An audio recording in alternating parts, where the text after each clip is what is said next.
제가 먼저 8절의 말씀을 받들어 봉독하겠습니다. 바울이 회당에 들어가 석 달 동안 담대히 하나님 나라에 관하여 강론하며 권면하되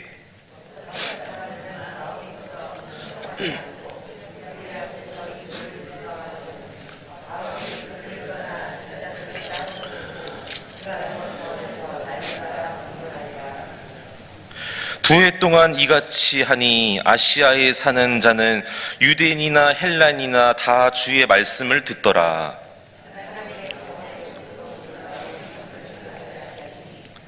심지어 사람들이 바울의 몸에서 손수건이나 앞치마를 가져다가 병든 사람에게 얹으면 그 병이 떠나고 악귀도 나가더라.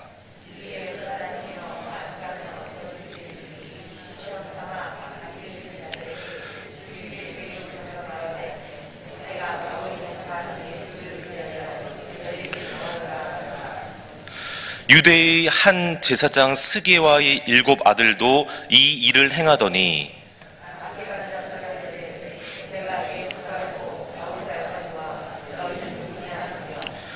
악귀 들린 사람이 그들에게 뛰어올라 눌러 이기니 그들이 상하여 벗은 몸으로 그 집에서 도망하는지라.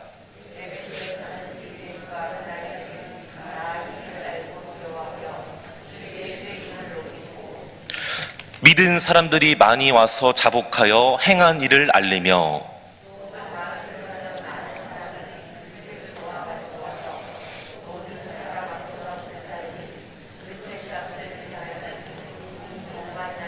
함께요.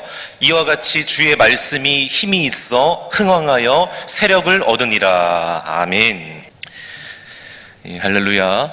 예, 오늘도 이렇게 목요일 새벽에 다시 한번 또 이 자리에 나오신 여러분 모두에게 주님의 은혜와 평강과 축복이 있게 되기를 간절히 소망합니다.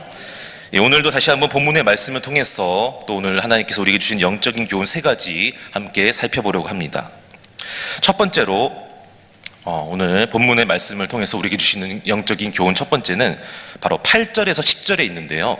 우리 다 같이 8절에서 10절 말씀 같이 한번 읽어보겠습니다. 시작.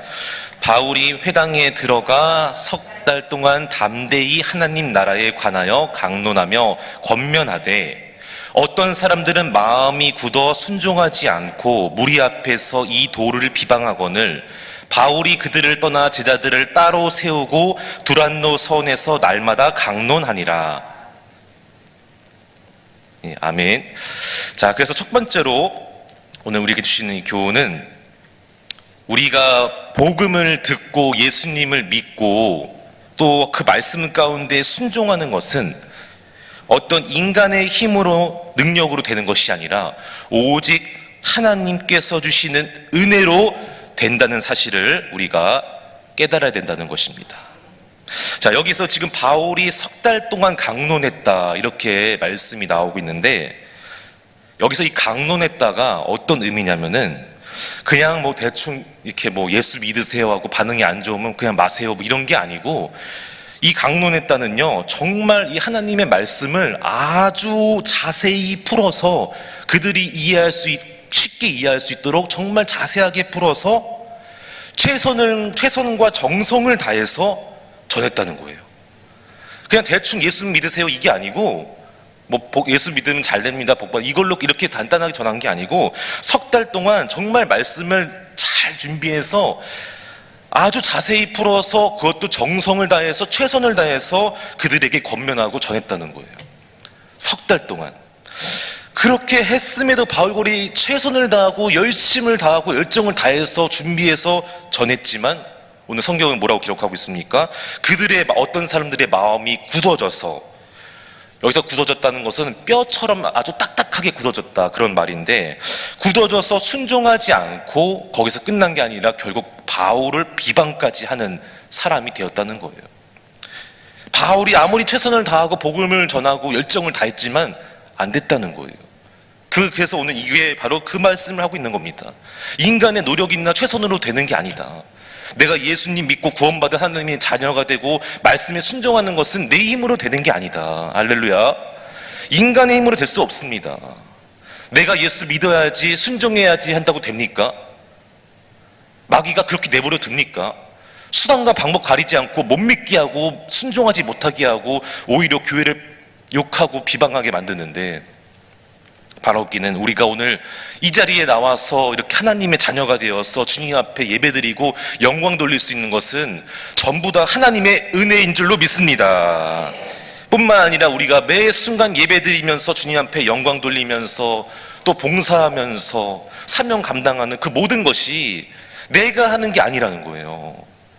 항상 그래서 우리는 기도해야 됩니다. 하나님, 오늘도 제가 예배제에 나올 수 있도록 은혜 베풀어 주시고, 주님께 내가 봉사하고 헌신할 수 있도록 제 힘으로는 불가능하지만 저에게 은혜 주시고 힘 주셔서 제가 주의 사명 잘 감당하고 교회를 섬기고 예수님을 섬기는, 또 많은 사람들에게 복음을 전할 수 있는 그런 사람이 될 수 있도록 저에게 은혜를 주시옵소서.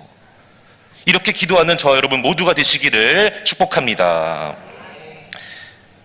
예, 그래서 첫 번째는 뭐라고요? 바로 복음을 내가 듣고 예수님 믿고 구원받은 하나님의 자녀가 되고 말씀에 순종하는 것은 전부 다 하나님의 은혜가 나에게 임할 때 가능한 것이다.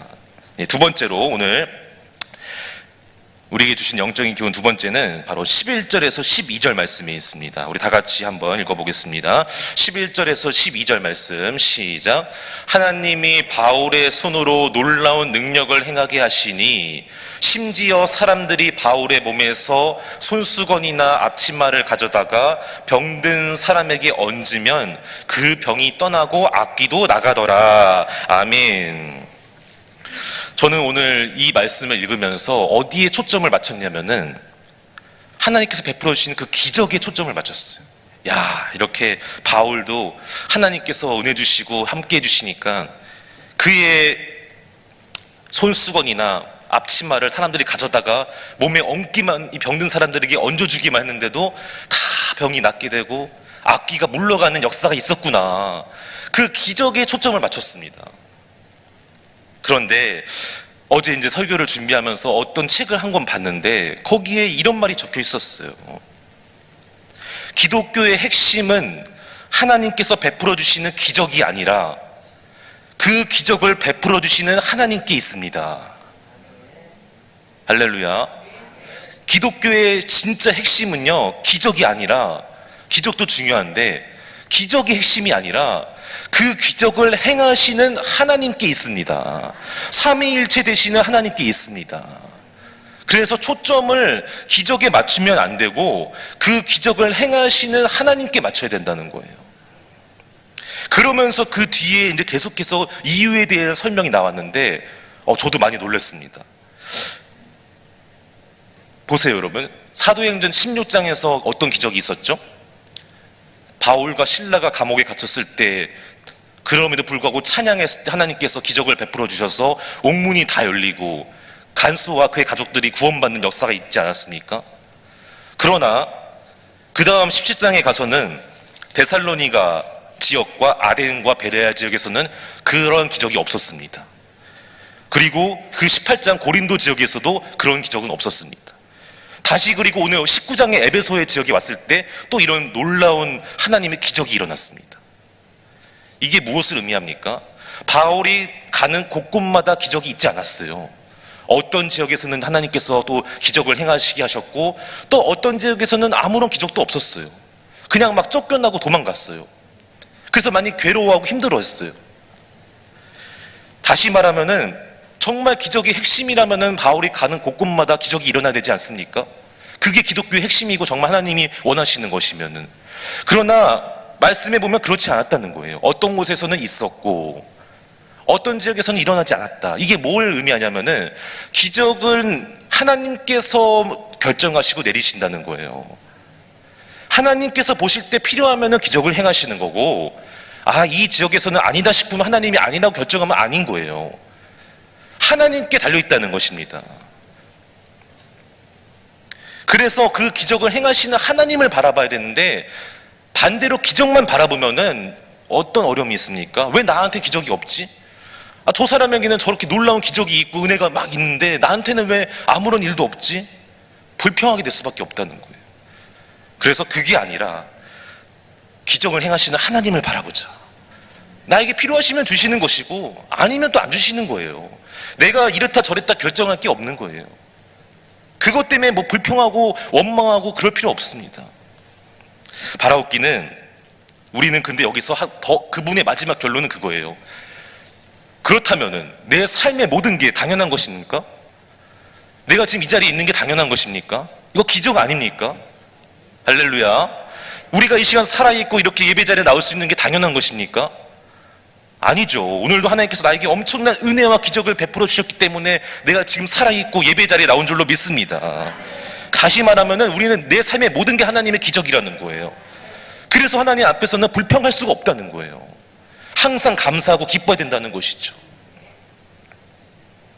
바라옵기는 저 여러분 모두가 내가 구원받은 하나님의 자녀가 되고 예배 자리에 나올 수 있는 이 모든 것이 당연한 게 아니라 하나님의 기적임을 깨닫고 날마다 하나님께 감사하고 기뻐하고 영광 돌리는 한 분 한 분 되시기를 축복합니다.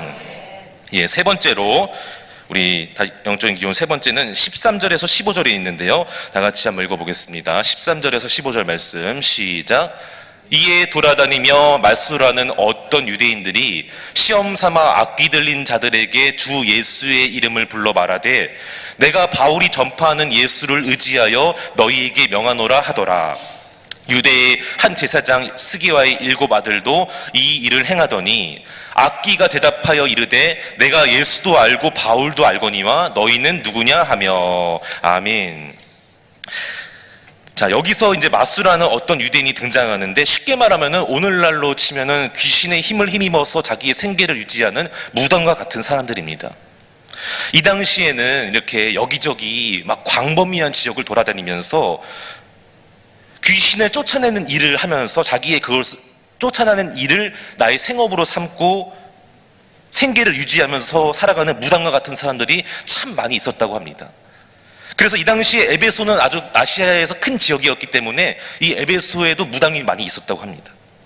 그래서 오늘 이제 여기에 등장하는 이 마술사가 그런 무당과 같은 사람들인데 오늘 말씀에 보니까 어떻게 했습니까? 그들이 바울을 딱 보니까 바울의 몸에서 나는 손수건이나 앞치마를 가져다가 이렇게 하니까 다 병이 낫게 되고 귀신이 떠나가는 거예요. 그러니까 딱 보니까 어때요? 내가 하는 일에 너무 도움이 될 것 같은 거예요. 나도 귀신 쫓아내는 일을 하는 사람인데 야, 나도 그러면 저렇게 저 사람이 하는 것처럼 내가 저걸 흉내내고 따라하면은 저걸 가지고 오면은 내가 하는 일이 더 잘 되겠구나. 돈벌이가 더 되겠구나. 그래서 어떻게 한 겁니까? 예수님이 누군지도 모르고 믿지도 않는데 나와 아무런 관계도 없는 그 예수님을 어떻게 한 거예요? 이용한 것입니다. 내 돈벌이를 위한 수단으로 이용한 거예요. 예수님을, 예수님의 이름을, 능력을. 내가 좀 더 귀신을 쫓아낼 때 더 효과적으로 효율적으로 하기 위해서 믿지는 않는데 이용한 거예요. 그래서요 오늘 이 새 번역 성경에서는 13절의 말씀을 이렇게 번역했습니다. 같이 한번 읽어보겠습니다. 시작. 그런데 귀신 추출가로 행세하며 떠돌아다니는 몇몇 유대 사람조차도 바울이 전파하는 예수를 힘입어서 내가 너희에게 명령한다 하고 말하면서 악귀 들린 사람들에게 주 예수의 이름을 이용하여 귀신을 내쫓으려고 시도하였다. 뭐라고 했죠? 예수님의 이름을 이용했다는 거예요. 예수님의 이름을 믿고 의지하고 신뢰한 것이 아니라 이용했다. 나의 돈벌이를 위해서. 자, 그런데 정말 재미있는 것은 그 다음에 나오는 이 악귀가 말하는 대답인데요. 15절에 보니까 악귀가 뭐라고 했냐면은 내가 예수도 알고 바울도 알거니와 너희는 누구냐. 이게 지금 이렇게 번역을 했는데 원어를 보면은 정말 재미있는 번역이 나옵니다. 직역이 나옵니다. 내가 이게 언어로 직역하면은 이런 의미예요. 내가 예수님은 정말 너무나 잘 아는데 바울도 몇 번 들어봐서 아는데 그런데 너희는 누구냐. 들어본 적도 없고 알지도 못한다. 이거는 비아냥거리면서 아주 조롱하는 거예요. 지금 놀리고 있는 거예요. 예수님은 내가 정확하게 알고 바울도 몇 번 들어봐서 아는데 너희는 누구냐. 무슨 너희가 예수의 이름 말하는데 너는 들어본 적이 없다 이런 말하는 거예요. 엄청 비아냥거리고 있는 거예요 지금. 그렇습니다. 여러분, 바라옵기는 저 여러분이 예수님의 이름을 이용하는 게 아니라 나의 그냥 어떤 필요를 위해서 이용하는 사람이 아니라 정말 예수님을 나의 구주로 믿고 그 이름의 능력을 신뢰하고 의지하면서 힘입어서 한 분 한 분 살게 되시기를 간절히 소망합니다. 나의 필요와 상황 때문에 그때그때 예수님 이용하고 부르고 찾는 게 아니라 날마다 우리는 예수님을 찾고 부르고 이름의 능력을 우리가 구하고 그 이름의 능력으로 힘입어서 나는 부족하지만 주님의 이름의 능력으로 승리하게 되기를 축복합니다. 자, 중요한 것은 오늘 그래서 이 사람들이 어떻게 되었습니까? 막 예수님을 이용하려고 했다가 오히려 어려움을 당하게 되었습니다. 마귀도 그걸 다 알고 있는데 거기서 끝나지 않았다는 거예요. 우리 16절 말씀 같이 읽어보겠습니다. 시작. 악귀 들린 사람이 그들에게 뛰어올라 눌러 이기니 그들이 상하여 벗은 몸으로 그 집에서 도망하는지라. 아멘. 자, 여기서 지금 악귀 들린 사람이 그래서 결국에 그들에게 뛰어올라 눌러 이겼다 이렇게 말씀이 나오고 있는데 이게 어떤 의미냐면은 어떤 일이나 표범이 자기 먹잇감을 덮치기 위해서 위에서 확 덮치는 거예요. 눌러버리는 거, 그냥 잡아먹기 위해서. 이게 그런 의미입니다. 일이나 표범이 딱 노리고 있다가 먹잇감 위에 덮쳐버리는 거예요. 그냥 잡아 먹혀 죽는 것이죠. 그리고 그 뒤에 나오는 그들이 상하여가 이게 어떤 의미냐면은 뭐 좀 다치고 이게 아니라 내 생명이 위태로울 정도로 다친 거예요. 지금 매우 위중한 상태예요. 뭐 내 생명이 위태할 정도로 다친 상하게 된 거예요, 몸이. 마지막 벗은 몸으로 도망했다. 이게 뭐냐면은 그들의 이게 사실 벗은 몸이 아니고 옷이 막 찢겨진 거예요. 옷이 갈기갈기 찢겨져가지고 이 악귀 들린 사람이 다 찢어버린 거예요, 옷을. 그래갖고 그런 막 너무나 무섭고 지금 살기 위해서 겁을 먹고 그냥 도망가 버린 거예요. 나 살려주세요 이러고. 얼마나 지금 비참하고 부끄러운 신세가 돼버렸습니까? 여러분, 예수님을 이용하려고 하면은요 마귀도 다 알고 있고요, 결국에는 예수님 이용하려다가 오히려 마귀한테 이용당해서요 이렇게 되는 거예요. 마귀한테 삼킴바 되고 내 몸도 상하게 되고 부끄럽고 비참한 신세가 되는 거예요. 다 쫓겨나고 도망치게 될 수밖에 없다는 것이죠. 바로 웃기는 저 여러분이 이용하는 사람, 예수님을 이용하는 사람이 아니라 정말로 아까 우리가 찬양 부른 것처럼 예수님을 믿고 온전히 신뢰하고 그 주님만 바라보고 의지하는 사람 되어서 주님만이 나의 소망입니다 라고 고백하는 사람 되어서 주님이 보실 때에 정말로 칭찬받고 인정받고 사랑받는 만 가지의 복을 누리는 우리 이사명석계 성도님들 되시기를 축복합니다. 그래서 날마다 우리는 주님 앞에서 믿음 갖고 말씀 붙잡고 승리하여서 오늘도 주님께서 베풀어 주시는 은혜와 놀라운 사랑으로 말미암아 믿음의 승리자가 되기를 간절히 소망합니다. 이런 은혜가 저 여러분 모두에게 있게 되기를 주님의 이름으로 축복합니다. 기도하겠습니다.